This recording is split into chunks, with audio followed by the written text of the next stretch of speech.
In a universe where advanced civilizations had gotten quite comfortable playing probability bingo for every possible scenario, humanity was still the new kid on the intergalactic block. The Galactic Coalition, a sprawling organization of thousands of species, had reluctantly admitted Earth just 3 decades ago, after humans had narrowly avoided self-extinction through a combination of climate restoration and the abandonment of nuclear stockpiles. Still, humans occupied the lower rungs of the cosmic social ladder, considered barely more than glorified monkeys who learned not to press the big red button. Greg Jordan was living proof of humanity's humble standing. Despite having an actual engineering degree from what was once called MIT, he now spent his days maintaining the waste management systems aboard Minerva Station, the Coalition's premier deep space outpost at the edge of the Orion Arm. In simpler terms, he unclogged alien toilets and scrubbed biofilm off the walls of recycling tanks.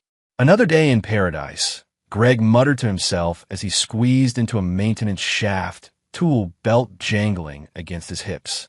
His voice echoed in the cramped metal corridor. 4 years of advanced xenoengineering, and I'm literally up to my elbows in 17 different species waste products. Should have been a poet. The station's AI chimed in through his earpiece. Maintenance Technician Jordan, please adjust your trajectory. You're headed toward Sector 7G, which is currently under emergency lockdown. Greg paused, wedging himself against the junction point. Lockdown? Nobody told me about a lockdown.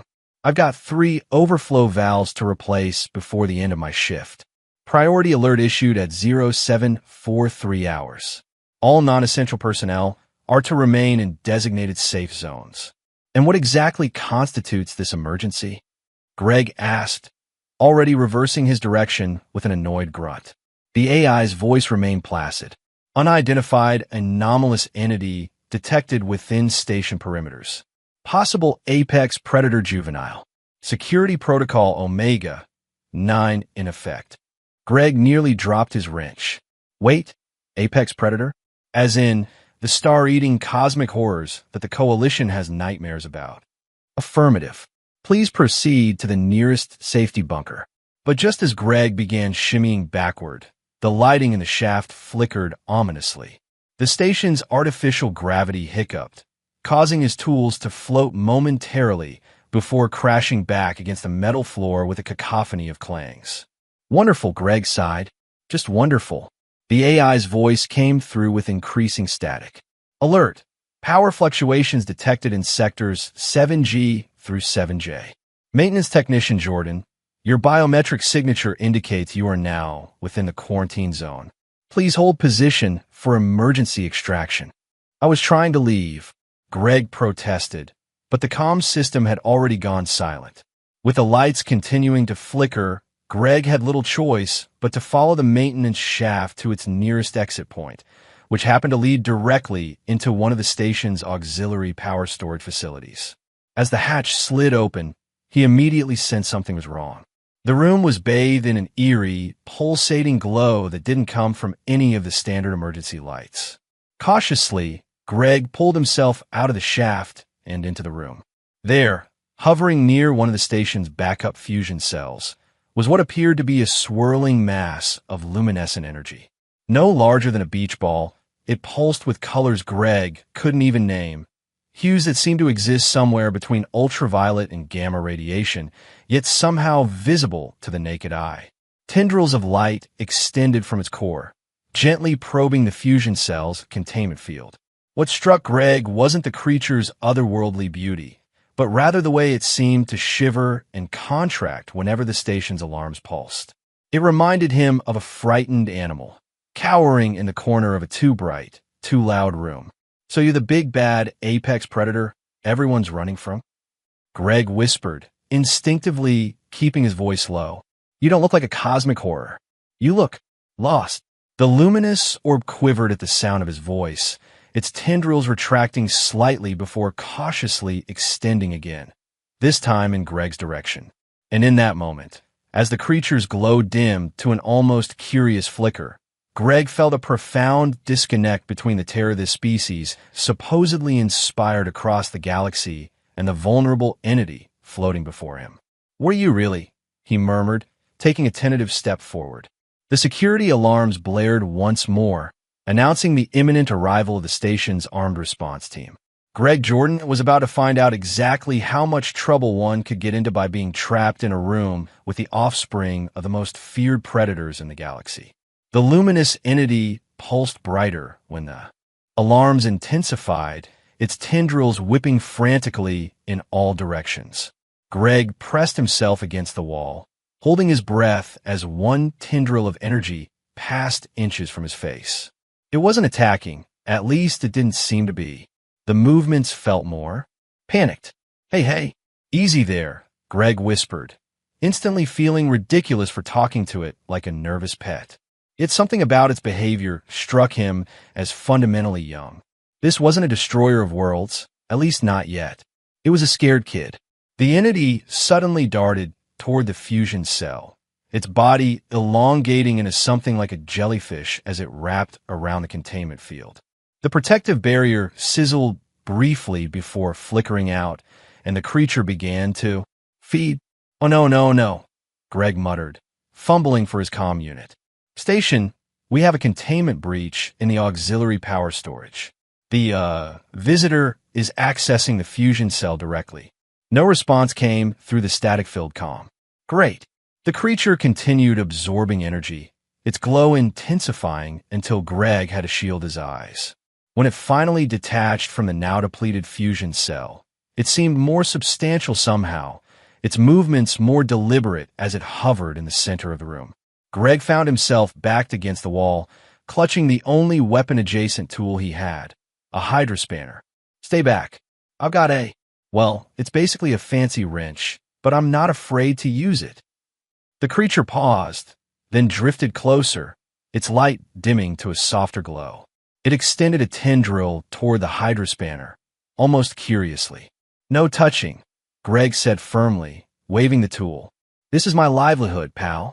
Without this, I can't fix the toilets, and if I can't fix the toilets, I don't get paid, and if I don't get paid, I can't afford to feed myself.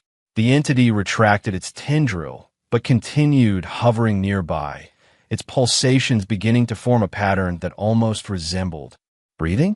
From the corridor outside, Greg could hear the heavy footfalls of the security team approaching. In a moment of what he would later describe as temporary insanity, he made a split-second decision. Listen, he whispered to the creature. Those folks out there, they're not coming to welcome you with open arms. They're coming with containment fields, and possibly worse. So unless you want to find out what Coalition-grade restraints feel like, you might want to, hide. The entity bobbed in place, giving no indication it understood. Greg sighed, glancing around desperately before spotting his toolkit. He popped open the largest compartment and swept the tools aside. In here, quick! To his astonishment, the creature contracted itself, squeezing into the toolkit just as the door to the storage facility slid open. A squad of 6 security officers in standard-issue Coalition armor burst into the room, weapons raised. Maintenance Technician Jordan, the lead officer, barked through his helmet, step away from the wall. Have you encountered the anomalous entity? Greg clutched his toolkit protectively. Anomalous entity? No, sir. Just came to fix the backup systems after the power fluctuation. Must have been a surge in the primary grid. He forced what he hoped was a casual shrug. You know how these old stations are. Always something breaking. The officer's helmet tilted slightly. Our scanners detected unusual energy readings in this precise location. Probably the fusion cell, Greg offered, gesturing to the depleted unit. It's completely drained. Might be what triggered your alarms. The security team conducted a sweep of the room while Greg stood rigid, acutely aware of the subtle warmth emanating from his toolkit and the occasional metallic ping as whatever was inside gently touched the remaining tools. All clear, one of the officers finally announced. No signs of the target entity. The lead officer kept his attention on Greg. Report to decontamination immediately, Technician Jordan. Full spectrum scan. If you remember anything unusual, report it directly to station security. Yes, sir. Will do, sir. Greg nodded vigorously, already edging toward the exit. Once in the corridor, With the security team moving toward the next section, Greg exhaled slowly. He lowered the toolkit and whispered, "They're gone. But you gotta stay quiet, okay? I don't know why I'm helping you, but..." The toolkit lid creaked open a fraction, and a soft glow spilled out. "No," Greg hissed, snapping it shut again. "Not yet. Let me get somewhere safe first." The toolkit vibrated slightly in his hands, almost like a purr. "This is insane," Greg muttered to himself as he hurried through the corridors, avoiding the main thoroughfares. "I'm harboring an intergalactic fugitive in my toolbox. The Coalition Handbook definitely doesn't cover this." By the time Greg reached his quarters, a cramped single-occupancy unit befitting his low station rank, he was sweating profusely. He placed the toolkit on his narrow bed and cautiously opened the lid. The creature emerged slowly, its light dimmed to a soft blue glow. It hovered over the open box, tendrils gently exploring the confines of Greg's room. "Okay," Greg sighed, running a hand through his hair. "I probably just committed about 17 different Coalition security violations. So, what now?" The entity drifted toward Greg's personal terminal, where his half-eaten breakfast sat forgotten. It extended a tendril toward Greg's coffee mug, which still contained the remnants of the morning's caffeine dose. "I wouldn't if I were you," Greg warned. "That stuff is barely palatable to humans. For you, it's probably..." But the creature had already dipped a tendril into the liquid. Instantly, it recoiled, its entire form flashing a violent red before settling back to a cooler blue. It seemed to shudder, tendrils wrapping tightly around its core. "Told you," Greg chuckled despite himself. "Not everything is edible, even for whatever you are." The creature drifted away from the coffee, moving instead toward Greg's standard-issue emergency kit mounted on the wall. It hovered near the radiation warning symbol on the case. Greg frowned, then had a moment of realization. "Wait, you're not hungry for fusion energy specifically. You're after radiation, aren't you?" He cautiously opened the emergency kit and removed a small radiation detection badge, the kind that gradually changed color when exposed to dangerous levels. The badge was designed to contain a minimal amount of radioactive material as a calibration standard. The creature's tendrils extended eagerly toward the badge. "Easy there," Greg said, holding it just out of reach. "If I give you this, you have to promise not to tear apart my room looking for more." "Deal." The entity pulsed once, its glow brightening momentarily. Greg tentatively held out the badge, and the creature delicately wrapped a tendril around it. The badge disintegrated almost instantly, its material seeming to dissolve into the creature's glowing form. The entity pulsed with satisfied light, its color shifting to a warm gold. "Well," Greg sighed, sitting heavily on his bed, "I guess I'm officially feeding an apex predator. Mom would be so proud." His comm unit suddenly buzzed, making him jump. The station's security chief's voice came through. "All personnel, remain vigilant. The anomalous entity remains at large. Report any unusual energy fluctuations immediately. Sector-by-sector search continues." Greg glanced at the contentedly glowing creature now hovering near his ceiling. This is going to be a long day. Over the next few hours, Greg attempted to establish some kind of routine with his uninvited guest. He discovered that the creature could be somewhat contained by creating a makeshift nest from his spare uniform, which he lined with several more radiation badges from the emergency kits he borrowed from empty quarters nearby. The entity seemed to enjoy this arrangement, settling into the fabric nest and pulsing with a gentle, almost sleepy rhythm after consuming each new radiation source. "You need a name," Greg mused, watching it from his desk chair. "I can't keep calling you Hey You or Glowy Ball of Doom." The creature pulsed, one tendril extending lazily in Greg's direction. "How about Nova?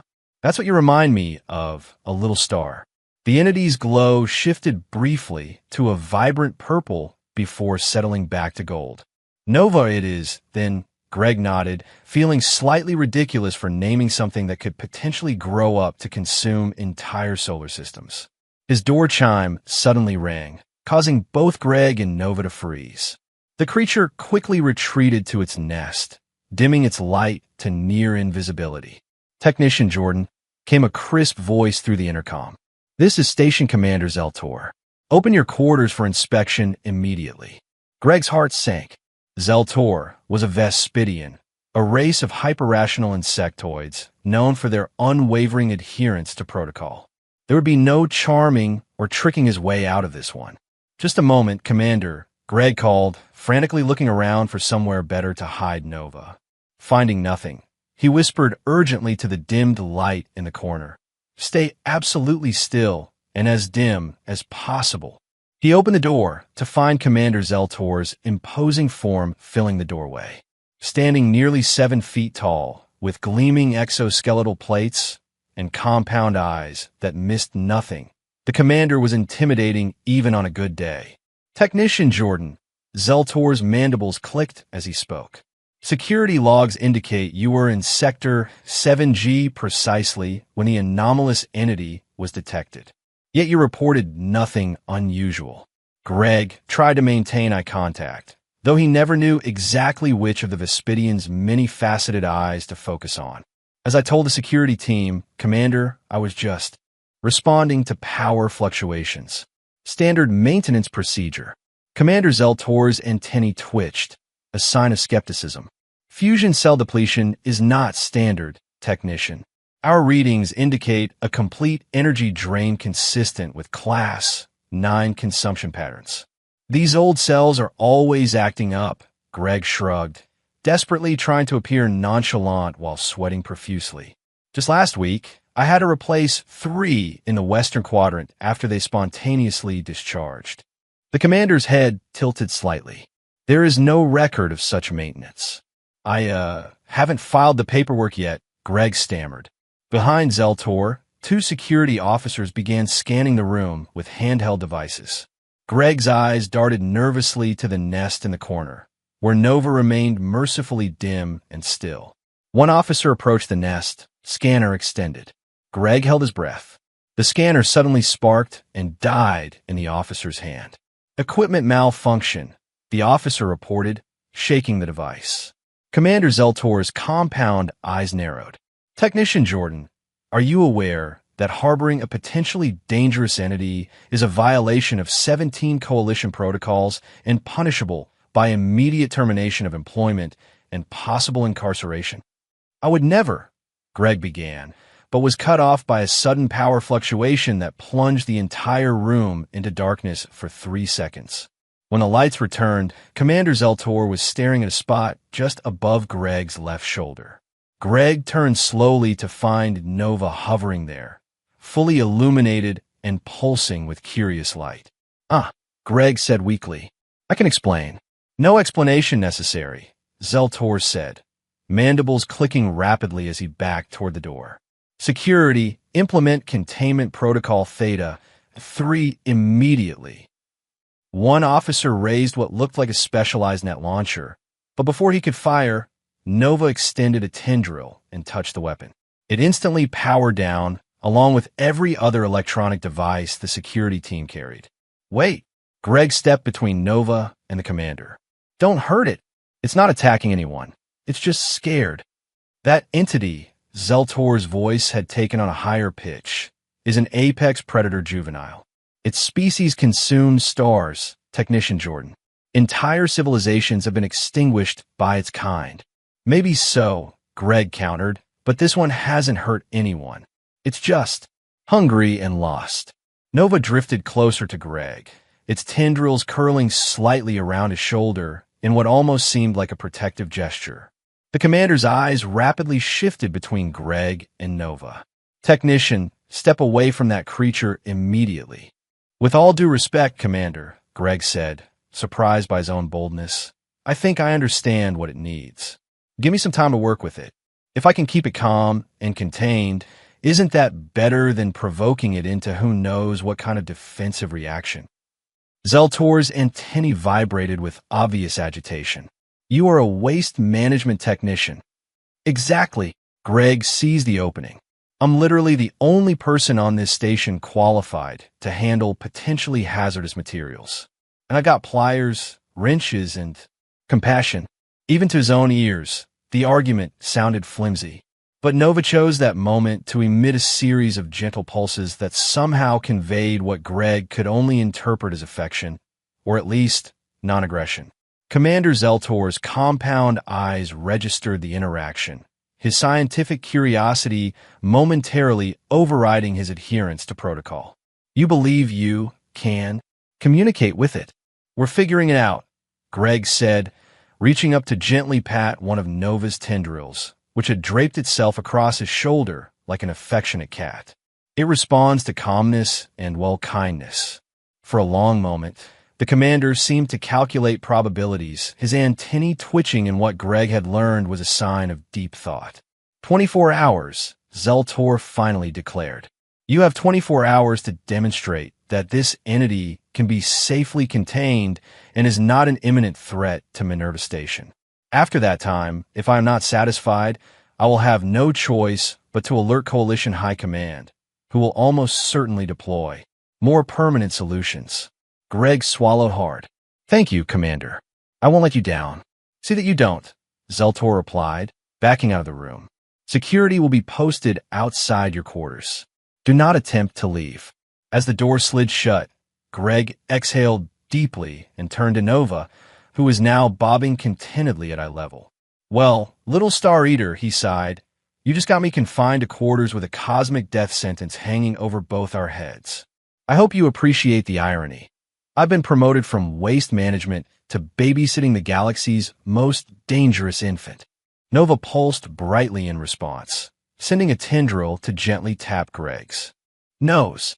Despite everything, Greg couldn't help but smile.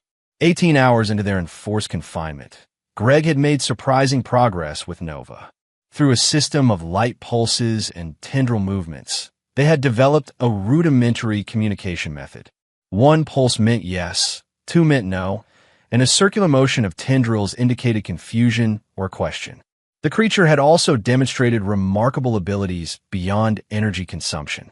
When Greg accidentally dropped his favorite mug, a souvenir from Earth featuring the long-defunct NASA logo, Nova had extended a tendril and somehow reversed the mug's momentum mid-fall, gently returning it to the countertop. Gravity manipulation, Greg murmured in amazement. You can actually bend space-time. Nova pulsed once, yes, and demonstrated further by causing Greg's stylus to float across the room. That's incredible, Greg laughed, watching as Nova playfully orbited the stylus around his head. You're basically breaking physics for fun. A chime at his door interrupted their impromptu physics experiment. The door slid open to reveal Dr. Alara Voss, the station's xenobiologist. In her 50s with silver-streaked hair pulled back in a tight bun, Dr. Voss projected an aura of no-nonsense scientific authority. Technician Jordan, she nodded curtly, a case of equipment in her hands. Commander Zeltor has authorized me to conduct preliminary non-invasive scans of your guest. Nova retreated slightly at the sight of the stranger, hovering protectively near Greg. It's okay, Greg assured both the creature and the scientist. Dr. Voss is just going to look at you. No harm will come to either of us. Dr. Voss raised an eyebrow. You speak to it as though it understands. It does, Greg said firmly. We've established basic communication. The xenobiologist looked skeptical, but set up her equipment nonetheless. I'll need readings on its energy signature, radiation output, and, if possible, a small sample of its outer luminescence. Nova's glow darkened to a wary amber as Dr. Voss approached with a scanner. Nova, Greg said softly, it's okay. This will help us show everyone you're not dangerous. You named it, Dr. Voss asked, pausing her approach. Seemed rude not to. Greg shrugged. The xenobiologist's expression softened slightly. Perhaps you're onto something, technician. Personification can create psychological bridges even across vastly different species. She addressed the hovering entity directly. Hello, Nova. I am Dr. Voss. May I scan you?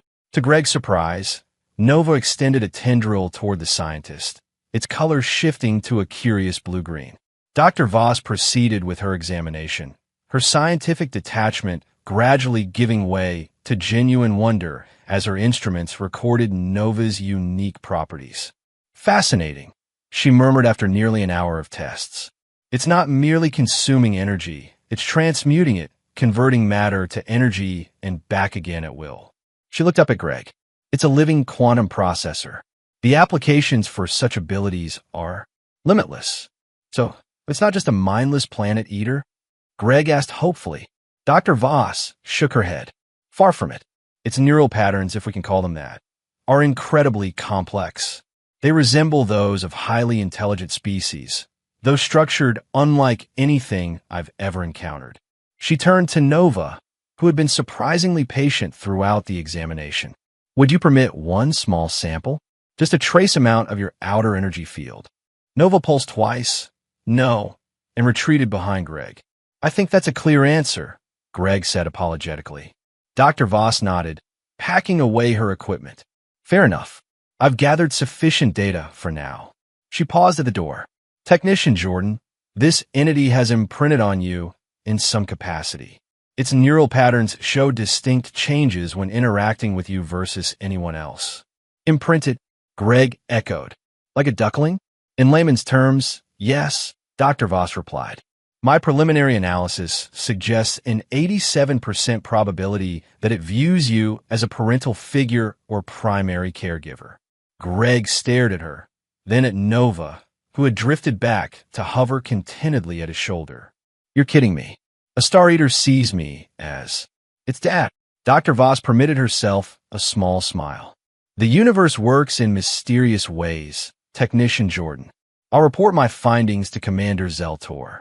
After she left, Greg sank onto his bed, Nova bobbing gently beside him. So you think I'm her dad? Huh? He asked the glowing entity. Nova pulsed once. Yes, and curled a tendril around Greg's wrist in what could only be described as an affectionate gesture. Well, Greg sighed, I always wanted kids. Just didn't expect my first would be a cosmic entity capable of devouring solar systems. Nova's glow brightened to a warm, contented gold. The reprieve was short-lived. For hours later, Greg's quarters were invaded by a delegation that included Commander Zeltor, Dr. Voss, and a holographic projection of General Tarn Vex, the highest-ranking coalition military officer in the sector. The general's hologram flickered as he surveyed Greg and Nova with stern disapproval. Unlike Zeltor's insectoid form, General Vex was a Centaurian, humanoid in appearance, but with metallic blue skin and eyes that glowed with cybernetic enhancements. This situation is unprecedented and unacceptable, the general's voice boomed. An apex predator juvenile, loose on a coalition station? The risk is incalculable. With respect, General, Dr. Voss interjected, my tests indicate this particular specimen is not currently a threat. It's still in early developmental stages and shows remarkable restraint in its energy consumption. Dr. Voss, the general's tone was dismissive. These creatures mature exponentially. Today it consumes radiation badges. Tomorrow it could drain our sun. Nova, seemingly aware it was being discussed, hovered close to Greg, its glow dimmed to a cautious blue. If I may, General, Greg spoke up, surprised at his own boldness. Nova has shown intelligence and the capacity to learn. It understands boundaries and communicates basic concepts. Given time is precisely what we cannot afford, Technician. General Vex cut him off.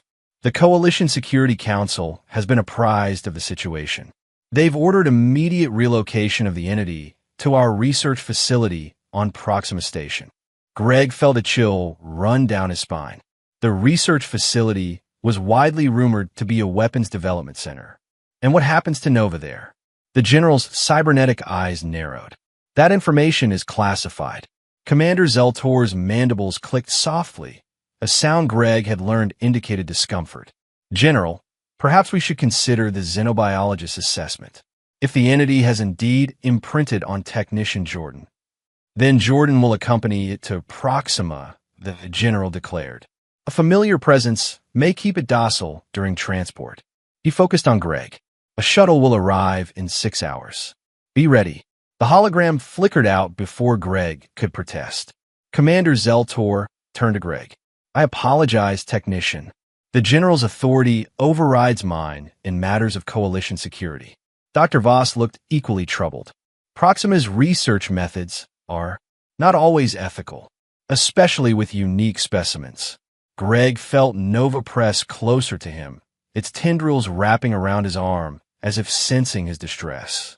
So they want to weaponize it, turn it into some kind of star killer for the coalition. Neither the commander nor Dr. Voss denied it. After they left, Greg paced his quarters, mind racing. Nova followed his movements, its glow fluctuating between worried purple and anxious red. Hey, it's okay.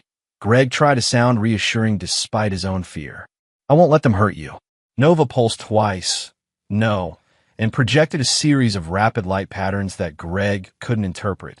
I don't understand what you're trying to tell me, Greg admitted. The creature drifted to Greg's terminal and somehow activated it despite the security lockdown on his quarters. The screen filled with a star map, zooming in on a remote region far from Coalition space. Is that where you're from? Greg asked. Nova pulsed once, yes. And there's something else there? Something important? Another yes, followed by a complex pattern of light pulses. Greg studied the map coordinates. That's beyond the Cygnus Rift. Nothing's supposed to be out there except dead space. Nova's glow intensified, and it projected what looked like a massive energy signature onto the screen, a signature that dwarfed even the largest stars in the known galaxy. Realization dawned on Greg like a bucket of ice water. Your parent, your actual parent, is out there looking for you, isn't it? Nova pulsed once emphatically. And if the coalition pokes and prods you, tries to turn you into a weapon. Greg didn't finish the thought. He didn't need to. The implications were clear. An angry apex predator parent could make a supernova look like a firecracker. 6 hours later, Greg and Nova boarded the shuttle to Proxima Station. Nova had been contained in a specialized energy field, comfortable enough, but designed to dampen its abilities. Greg sat beside the containment unit, maintaining a steady stream of reassuring chatter despite the armed guards watching their every move. The shuttle crew consisted of security officer, a pilot, Dr. Voss, who had volunteered to monitor Nova during transit, and a coalition diplomat named Ambassador Lyra Thal. The ambassador, a tall, elegant being with iridescent skin and eyes that seemed to hold galaxies, had been a last-minute addition assigned to assess the potential diplomatic implications of detaining an apex predator offspring. As the shuttle broke away from Minerva Station, Greg gazed out the viewport at the vast expanse of space, wondering how things had spiraled so wildly out of control in just over a day. Technician Jordan, Ambassador Thal addressed him once they were underway, her voice melodic and soothing. I understand you formed a unique bond with the entity. His name is Nova, Greg corrected gently. And yes, we've developed a way to communicate. The ambassador nodded thoughtfully. Remarkable. In all recorded coalition history, there has never been a documented case of peaceful interaction with an apex predator. They're typically encountered only during terminal stellar events. Dr. Voss, monitoring Nova's containment field, glanced up. That may be because we've only encountered adults. This juvenile appears to be in a highly formative stage, capable of adapting its behaviors based on environmental cues. In other words, Greg translated, it's a kid and it's learning. Ambassador Thal's eyes widened slightly. If that's true, the implications for interspecies diplomacy are profound. The security officer, a gruff Terran named Valance, snorted dismissively. It's a star eater. You can't negotiate with something that consumes entire solar systems for breakfast. Nova's glow darkened at the hostile tone, tendrils pressing against the containment field. Easy, Greg murmured. He's just scared of what he doesn't understand. Valance fingered his weapon. I understand plenty. Those things wiped out the Arcturus colony 50 years ago. 3 million dead when their sun was drained in minutes. That was an adult, presumably starving or threatened, Dr. Voss pointed out. This juvenile shows no such aggressive tendencies. Yet, Valance muttered. The tense conversation was interrupted by a sudden alarm from the pilot's console. Energy anomaly detected, the pilot called out. Massive reading at coordinates 227 by 184. Greg's heart sank. He knew exactly what those readings meant. The view screen activated automatically, showing a distant point of space with a very fabric of reality seemed to distort. Stars in the vicinity warped around a massive, pulsating presence that made Nova look like a sparkler beside a supernova. Nova began emitting rapid pulses of light, straining against the containment field. "It's the parent," Greg said quietly. "Nova's been calling for help." Ambassador Thal's composure cracked slightly. Coalition records indicate no apex predator has ever approached civilized space this directly. "Because it's looking for a child," Greg pointed out, "and we're the ones holding it." The massive entity accelerated toward them, covering vast distances in seconds. The shuttle's sensors screamed warnings as calculations predicted intercept in less than 3 minutes. Valance raised his weapon. "We need to jettison that thing before its parent tears us apart." "No," Greg moved protectively in front of Nova's containment field. "That would only make things worse. Nova is the only reason we're still alive right now." The ambassador assessed the situation with remarkable calm. "Technician Jordan is correct. If the parent wanted us destroyed, we already would be." Dr. Voss studied her instruments. "The juvenile is emitting complex energy patterns, communication. I believe it's telling its parent we haven't harmed it." The shuttle shuddered as the massive apex predator came within visual range, a colossal vortex of energy that seemed to bend light itself around its form. Next to this behemoth, Nova was indeed just a child. "Can we communicate with it?" Ambassador Thal asked urgently. "I think." Greg placed his hand on Nova's containment field. "I think we already are, through Nova." The ship's communication system suddenly activated on its own, filling the cabin with a strange harmonic resonance that made Greg's teeth ache and his vision blur. The ambassador, with her more sensitive auditory system, doubled over in pain. "It's attempting direct contact," Dr. Voss gasped, adjusting settings on her console.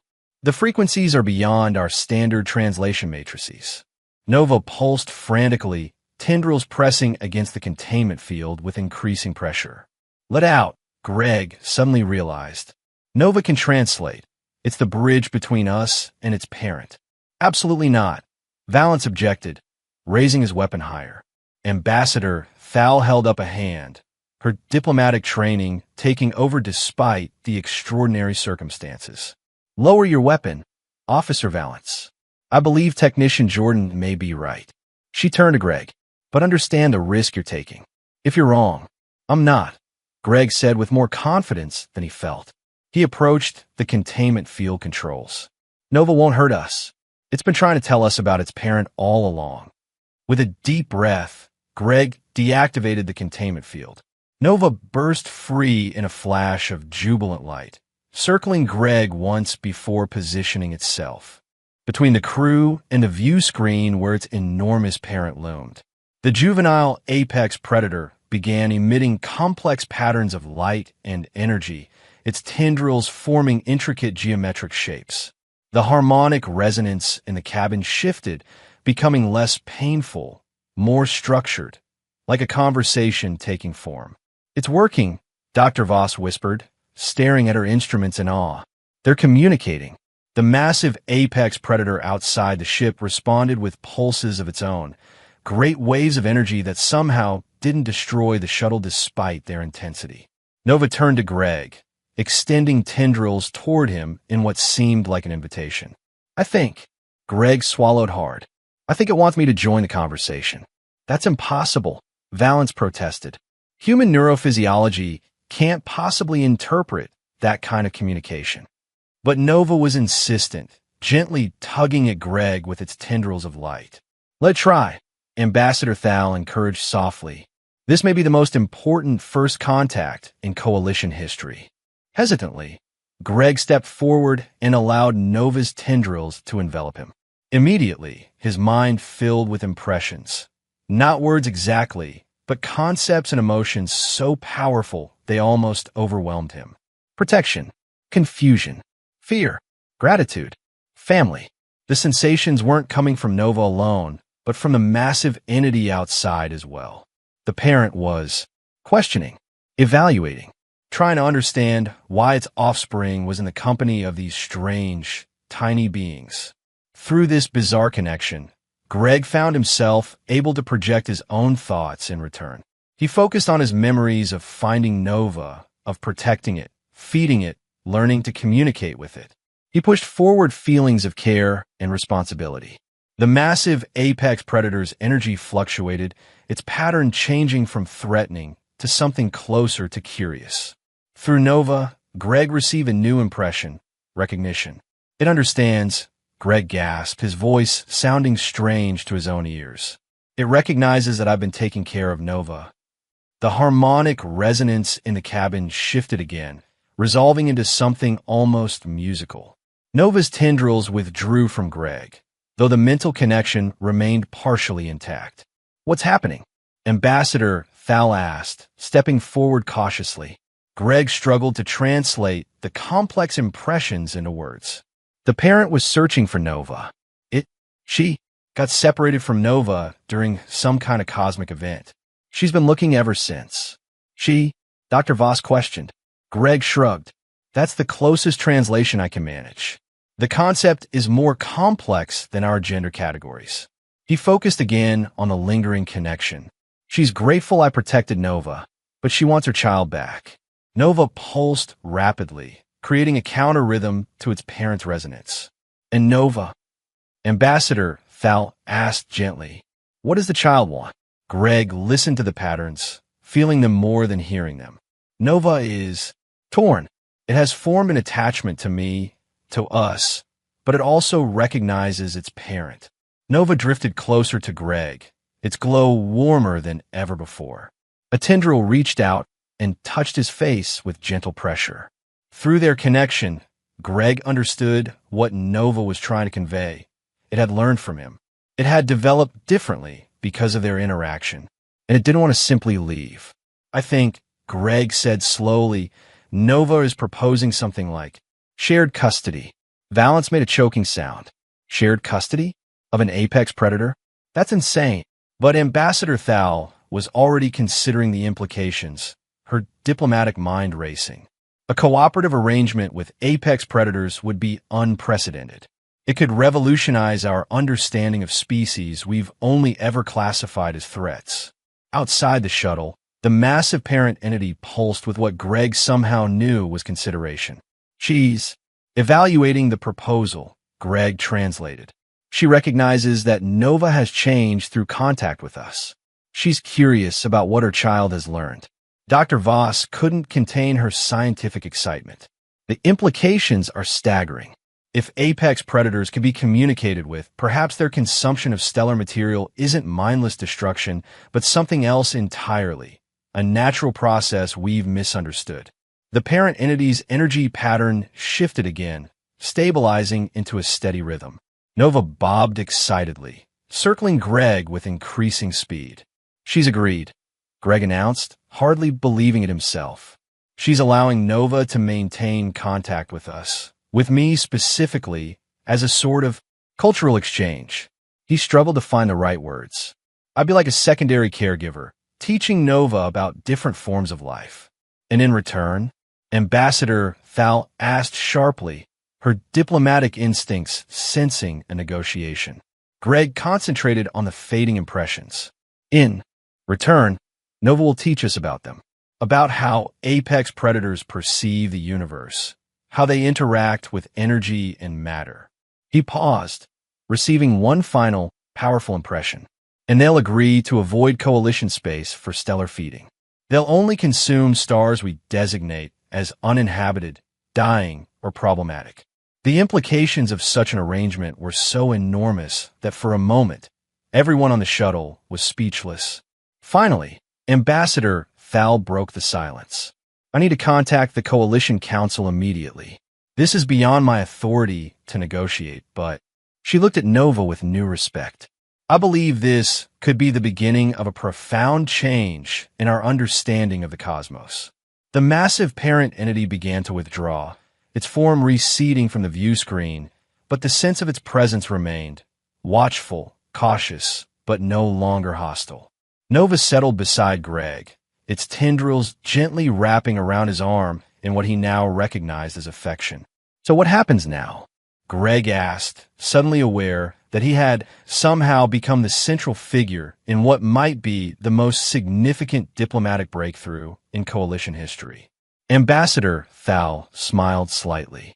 "Now, Technician Jordan, I believe you receive a significant promotion. Apex Predator Cultural Liaison has a certain ring to it, don't you think?" Greg looked down at Nova, who pulsed with contentment.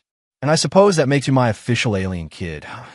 Nova's response was to brighten its glow to a warm, golden hue and shape one of its tendrils into what could only be described as a thumbs up, a human gesture it had clearly learned from Greg. Despite everything, Greg couldn't help but laugh. 3 months later, Greg stood on the observation deck of the newly commissioned research vessel Harmony, watching as Nova demonstrated its growing mastery of controlled matter-energy conversion. The young apex predator had nearly doubled in size, though Dr. Voss assured everyone this was normal growth, not a sign of impending stellar consumption. "Impressive control," noted Dr. Voss, who had eagerly joined the apex predator research team. "It can now transmute elements with 99.7% efficiency." Greg nodded proudly. "Nova's been practicing. Watch this." At Greg's gesture, Nova concentrated its energy into a tight spiral, then carefully extracted hydrogen atoms from a provided sample container. Before everyone's eyes, the hydrogen was compressed, its atomic structure altered until a small diamond formed, hovering in the center of Nova's energy field. "Show off," Greg chuckled as Nova deposited the diamond in his palm. "But very cool." Ambassador Thal, who had become the official diplomatic representative to the Apex Predators, entered the observation deck with Commander Zeltor in tow. "The Coalition Council is impressed with your latest reports," Thal announced. "They've approved the expansion of the Cultural Exchange Program." Commander Zeltor's mandibles clicked in what Greg had learned was the Vespidian equivalent of amazement. If someone had told me 3 months ago that we would be cooperating with Apex Predators instead of hiding from them, I would have recommended psychological evaluation. "Life's full of surprises," Greg agreed, tucking the diamond into his pocket. His uniform now bore the insignia of his new position, a star with a human hand symbol superimposed over it. A far cry from his days unclogging alien toilets. Nova drifted over to greet the newcomers, its communication now sophisticated enough to project simple, translated concepts directly. "Friends," came the impression in everyone's mind. Nova had learned that most humanoid species preferred this method to the overwhelming sensory experience of full apex communication. "Indeed we are," Ambassador Thal agreed, having grown comfortable with Nova's presence. "And your parent? How was she adapting to our arrangement?" Nova pulsed thoughtfully before responding. Mother learns. Watches. Curious about small energy beings. Small energy beings, Greg repeated with a grin. "Well, I suppose from her perspective, that's exactly what we are." The ship's communication system activated. "Cultural Liaison Jordan," came the pilot's voice. "We're approaching the designated coordinates. The senior Apex Predator has arrived for the scheduled rendezvous." Greg felt a familiar flutter of nervousness. These meetings with Nova's parents still intimidated him, despite the growing trust between them. "Acknowledged. We're ready." The view screen activated to show the vast, swirling form of Nova's parent hovering near a dying star, one the Coalition had specifically designated for apex consumption after confirming no inhabited worlds would be affected. Nova brightened with excitement, pulsing rapid patterns of light. "Mother greets Dad Greg," Nova communicated, using the term it had adopted for Greg shortly after their return to Coalition space.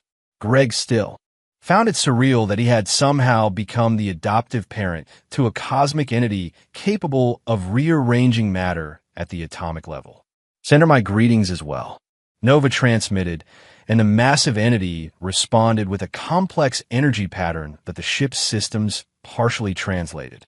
"The mother acknowledges Greg Caretaker," The computer interpreted. She expresses satisfaction with offspring development. High praise, Commander Zeltor observed.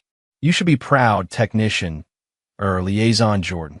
Greg watched as Nova began an elaborate energy exchange with its parent, a kind of play that Dr. Voss had documented as both educational and bonding.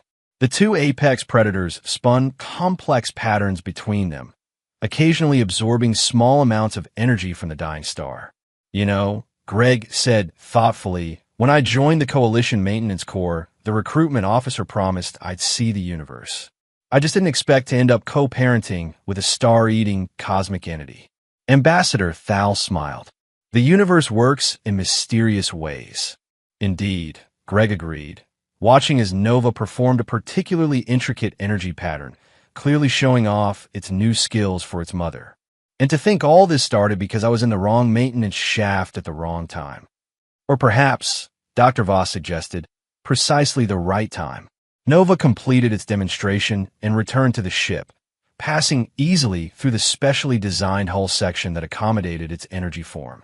It immediately sought out Greg, circling him excitedly. Mother approves learning, Nova communicated. Says Dad Greg teaches well. Well, that's a relief, Greg chuckled. I'd hate to disappoint your mom. She could literally eat our son. Nova projected amusement, having grown familiar with Greg's humor. Asterisk mother says next visit, bring Greg to dying star. Show how we feed properly. Asterisk. Greg blinked in surprise. Your mother is inviting me to a family dinner. Asterisk yes. Important tradition. Family feeds together. Asterisk. Commander Zeltor's antennae twitched rapidly. That would be unprecedented. No non-apex has ever observed their feeding rituals. Ambassador Thal was already calculating the diplomatic significance. This is a remarkable opportunity for deeper cultural exchange. Greg looked at Nova, who waited expectantly for his response. Despite the extraordinary nature of the invitation, he found himself touched by the gesture's simple, universal meaning. Nova's parent was officially accepting him as part of their strange family. Tell your mother I'd be honored, Greg said sincerely. Nova pulsed with joy, its tendrils briefly embracing Greg in what had become their version of a hug.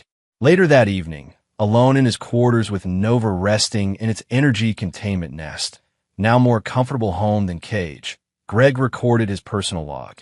Day 92 of the Apex Cultural Exchange Program. He spoke softly, not wanting to disturb Nova's rest cycle. Sometimes I still can't believe how much my life has changed. 3 months ago, I was fixing broken recycling systems and complaining about my career prospects.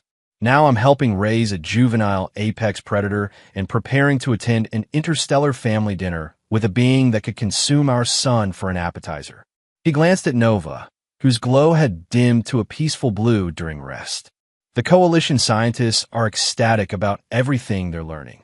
The diplomatic corps is celebrating the new treaty. The military is relieved we've turned a potential enemy into an ally. But for me, Greg paused, searching for the right words. For me, the most remarkable thing is much simpler. I've somehow become a dad to the most unlikely child in the galaxy. Nova stirred slightly in its nest, one tendril extending toward Greg as if reaching for him even in sleep. And you know what? I wouldn't trade it for anything, Greg concluded, smiling as he ended the recording. The next morning, as Greg prepared for a meeting with the Coalition Science Council, Nova hovered excitedly around their quarters, projecting rapid-fire images and impressions too quickly for Greg to fully process. Whoa, slow down, Greg laughed, struggling to fasten his uniform collar. One thought at a time, remember? Nova pulsed apologetically and concentrated on a single, clear impression. Other juveniles coming. Greg froze. Other? You mean more young apex predators? Asterisk yes. 3. Curious about small beings. Want to learn like Nova? Asterisk. 3 more. Greg felt momentarily lightheaded. Your mother didn't mention this was becoming a full exchange program. Nova projected amusement. Asterisk, not all stay. Visit only. Meet Dad Greg. Famous now among kind. Asterisk. Famous. Greg echoed weakly. I'm famous among apex predators. Asterisk yes. Dad Greg teaches new way. Not just consume. Communicate. Create. Asterisk. Greg sat down heavily on his bed. Well, that's flattering, I suppose. His communication panel chimed urgently. It was Ambassador Thal. Jordan, her voice carried uncharacteristic excitement. Our long-range sensors have detected 3 apex juvenile signatures approaching the rendezvous point. Did Nova mention anything about this? Just found out myself, Greg replied, shooting a look at Nova, who managed to project an impression remarkably similar to a child's innocent shrug. Apparently, I'm running an apex predator daycare now. Ambassador Thal's voice turned thoughtful. This could be an extraordinary opportunity to expand our understanding. If multiple juveniles could learn to interact peacefully with other species. One step at a time, Ambassador, Greg cautioned. Let's see how this goes first. After ending the call, Greg turned to Nova with hands on his hips in his best approximation of a stern parental pose. You could have given me some warning. Nova pulsed contritely. Asterisk wanted to surprise Dad Greg.